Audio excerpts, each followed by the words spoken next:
ఎన్నికల్లో అనూహ్య విజయం తర్వాత తొలిసారి అన్న ఇంటికి చేరుకున్నారు పవన్ కళ్యాణ్. పవన్ రాకతో మెగా అభిమానులు భారీగా అక్కడికి చేరుకున్నారు. పవన్ రావడంతో అభిమానులు టపాసులు కాల్చుతూ రచ్చ చేశారు.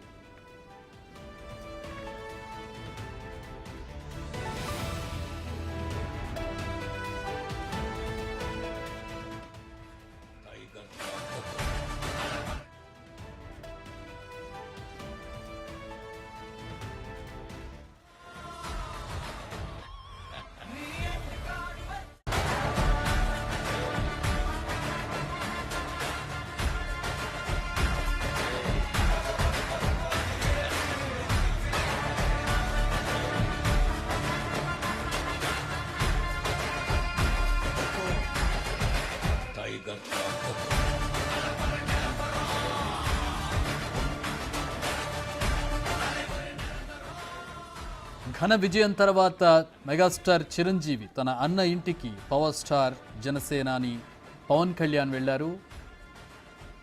ఈ నేపథ్యంలో అక్కడ కోలాహలం నెలకొని ఉంది. చిరంజీవి మెగా అభిమానులందరూ కూడా అక్కడికి చేరుకున్నారు. బాణాసంచా కాల్చుతూ తమ ఆనందాన్ని అభిమానాన్ని తెలియజేశారు. దానికి సంబంధించిన దృశ్యాలు మనం బిగ్ టీవీలో ఎక్స్క్లూజివ్గా చూస్తూ ఉన్నాం. చిరంజీవి ఇంటికి పవన్ కళ్యాణ్ వెళ్ళినటువంటి దృశ్యాలను చూస్తూ ఉన్నాం. ఘన విజయం తర్వాత తన సంతోషాన్ని అన్నయ్య కుటుంబంతో షేర్ చేసుకోవడానికి ఆయన తన ఇంటికి చేరుకున్నారు. ప్రస్తుతం ఆ దృశ్యాలు మనం చూడొచ్చు.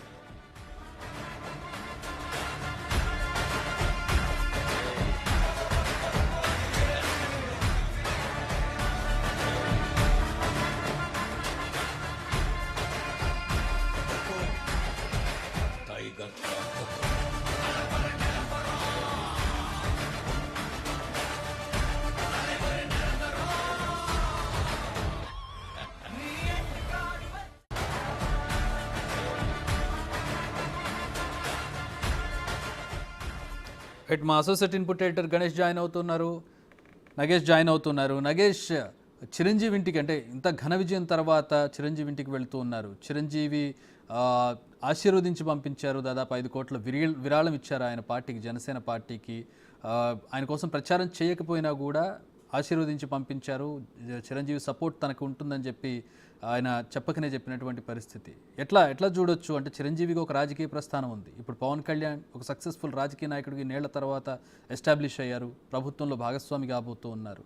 సో ఎట్లా ఉంటుంది అనుకుంటున్నారు ఇద్దరి మధ్య కన్వర్జేషన్? ఎందుకంటే పవన్ కళ్యాణ్ ఇప్పుడు కూటమిలో కింగ్ మేకర్ తనే. ఎందుకంటే బీజేపీ పార్టీకి అలాగే టీడీపీ పార్టీకి మధ్యవర్తిగా వ్యవహరించి మొదటి నుంచి కూడా కూటమి అనేది ఆంధ్రప్రదేశ్ లో ఖచ్చితంగా ప్రభుత్వం ఏర్పడాలని చెప్పి మొదటి నుంచి పవన్ కళ్యాణ్ ప్రయత్నిస్తున్నాడు.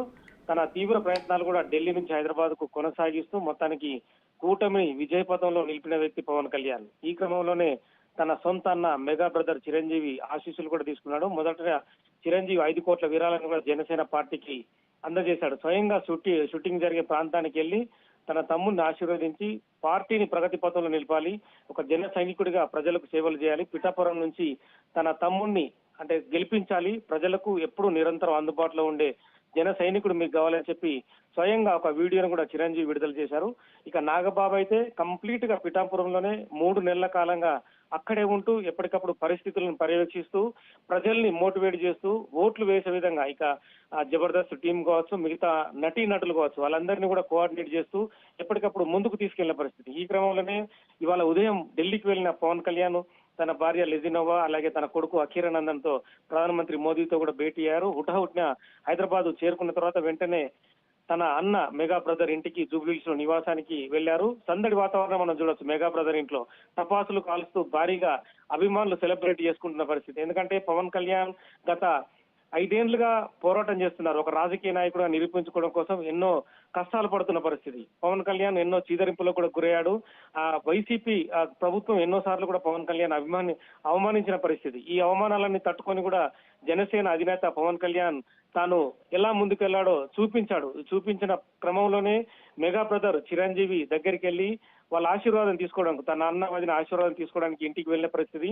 ఇంట్లో సంబరాలు, ఆ మెగా కుటుంబంతో సంబరాలు చేసుకుంటున్న పరిస్థితి. ప్రస్తుతం అయితే ఆ ఫోటోలు వీడియోలు కానీ బయటకు రాలేదు. కాసేపట్లో ఫోటోలు బయటకు వచ్చే అవకాశం కనిపిస్తుంది. ఎందుకంటే ప్రభుత్వంలో కీలక పాత్ర పోషించి తను మరి ఏ పాత్ర తీసుకుంటాడనేది తర్వాత తెలిసే అవకాశం కనిపిస్తుంది. మొత్తానికైతే అటు ఎన్డీఏ ప్రభుత్వంలో ఇటు కూటమిలో కూడా కీలక పాత్ర ఉన్న పవన్ కళ్యాణ్ మెగా బ్రదర్ ఇంటికి చేరుకున్న తర్వాత సంబరాలు అయితే పెద్ద ఎత్తున సంబరాలు అయితే చేసుకుంటున్న పరిస్థితి కనిపిస్తుంది.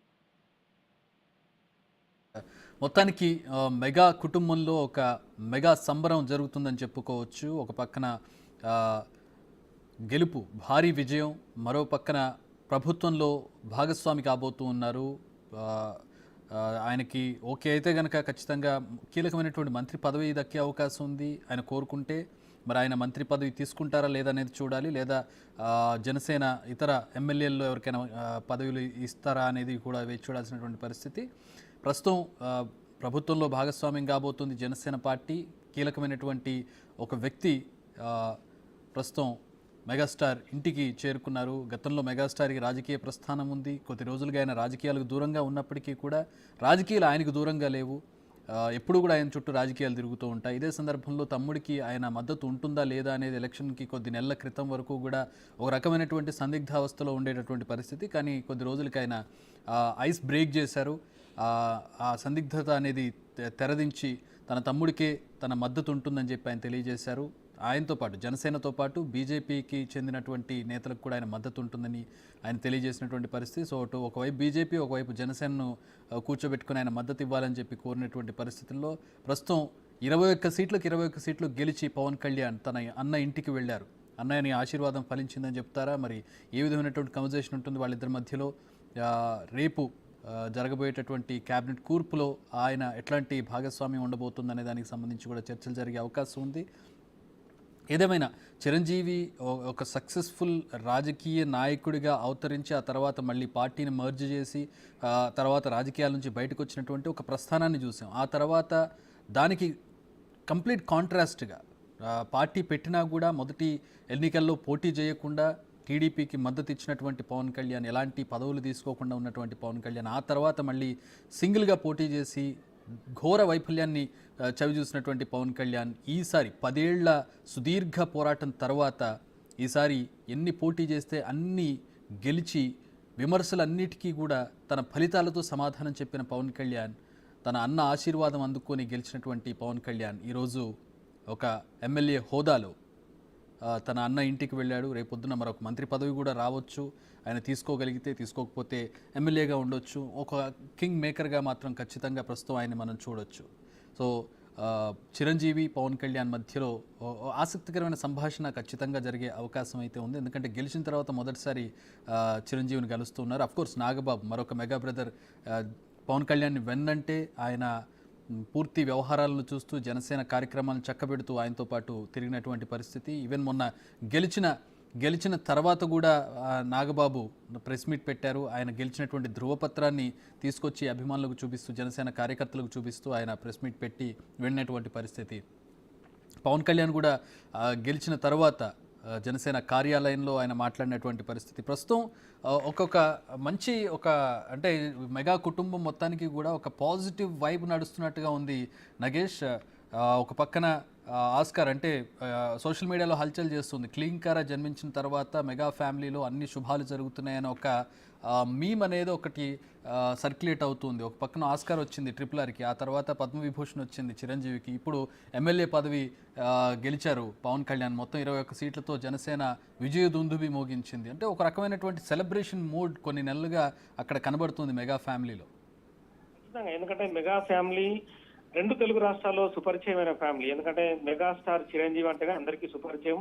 మెగాస్టార్ చిరంజీవికి లక్షలాది మంది అభిమానులు ఉన్నారు. ఎందుకంటే 10 ఏళ్ల కిందట తన ప్రస్థానంలో కేంద్ర మంత్రి పదవి కూడా మెగాస్టార్ చిరంజీవి అనుభవించిన పరిస్థితి. ప్రజారాజ్యం పార్టీ స్థాపించి సుదీర్ఘంగా ముందుకెళ్తారనుకున్నాం. కానీ కొన్ని కారణాల వల్ల పార్టీని విలీనం చేస్తూ కేంద్ర మంత్రి పదవిలో చాలా కాలం కొనసాగారు.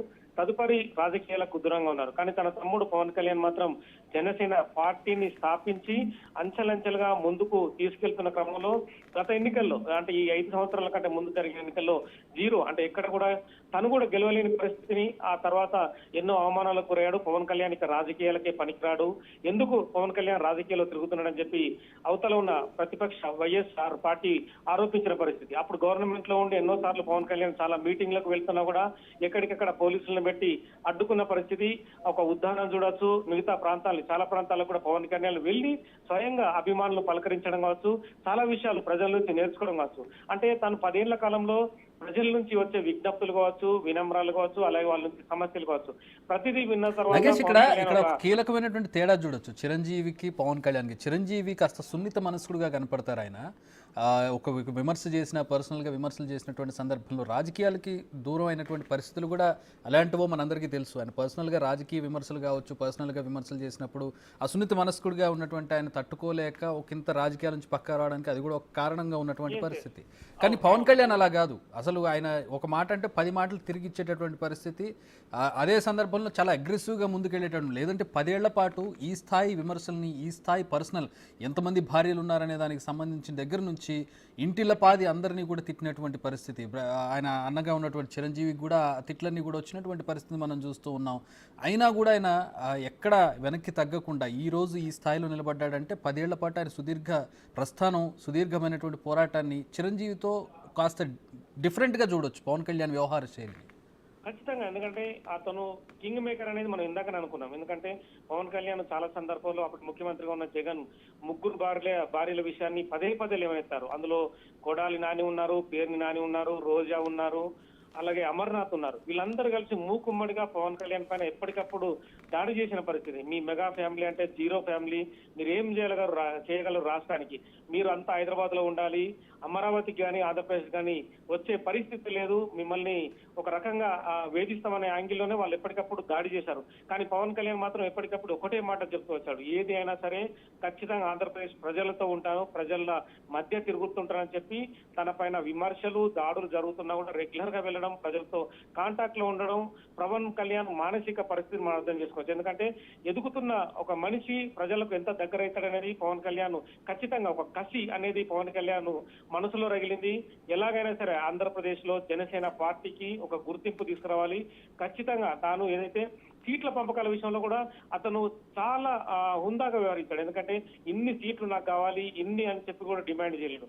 నువ్వు 21 సీట్లు తనకు కేటాయించడం, మిగతా బీజేపీ కేటాయించడం, వాటన్నిటిని కూడా తను తీసుకొని ఎట్టి పరిస్థితుల్లో తనకి ఇచ్చిన 21 సీట్లను కూడా గెలిపించే విధంగా అతను సభల్లో పార్టిసిపేట్ చేశాడని చెప్పొచ్చు. చంద్రబాబుతో పాటు అటు బీజేపీ అధ్యక్షురాలు పురంధరేశ్వరితో పాటు కోఆర్డినేట్ చేస్తూ ప్రతి మీటింగ్ అటెండ్ చేశాడు. అంటే ఈ రకంగా పవన్ కళ్యాణ్ ఎంత రాజకీయంగా ఎంత ఎదిగాడనేది కూడా మనకు ప్రస్తుతం అర్థమవుతున్న పరిస్థితి. ఈ క్రమంలోనే ఎన్డీఏలో నేషనల్ డెమోక్రటిక్ అలయన్స్ లో కూడా పవన్ కళ్యాణ్ కు వచ్చిన సీట్లు 2 అయినా సరే ఖచ్చితంగా అతనికి కూడా ఆహ్వానం అందింది. నిన్న పీఎం మోదీతో పాటు చంద్రబాబు, నితీష్ పెద్ద లీడర్లు కూర్చున్న సభలో కూడా పవన్ కళ్యాణ్ కూర్చున్న పరిస్థితి. ఆ మీటింగ్ లో కూడా తన అభిప్రాయాలను కూడా వెలుబుచ్చిన పరిస్థితి. ఈ క్రమంలో టీడీపీకి ఎన్ని కేంద్ర మంత్రులు ఇస్తారు, జనసేనకి ఏమి ఇస్తారు, బీజేపీకి ఏమి ఇస్తారు అనేది కూడా ఇక్కడ తేలాల్సి ఉంది. అందులో జనసేనకు కూడా సహాయ మంత్రి పదవి దక్కే అవకాశం కనిపిస్తుంది. ఒకవేళ పవన్ కళ్యాణ్ కనుక ఆంధ్రప్రదేశ్ రాజకీయాలు ఒప్పుకుంటే కనుక, అంటే చంద్రబాబు అలాగే పురంధరేశ్వరి వీళ్ళ మధ్య ఒక చర్చ జరిగితే మాత్రం ఖచ్చితంగా డిప్యూటీ సీఎం కూడా అయ్యే అవకాశం కనిపిస్తుంది. అది తీసుకుంటాడా లేదనేది తదుపరి విషయం. కానీ డిప్యూటీ సీఎం అయితే ఒక హోదాలో ఉన్న పవన్ అంటే ఎమ్మెల్యేగా ఉన్న పవన్ కళ్యాణ్ ఇటు నటుడుగా, మెగా హీరోగా, తదుపరి డిప్యూటీ సీఎం గా కూడా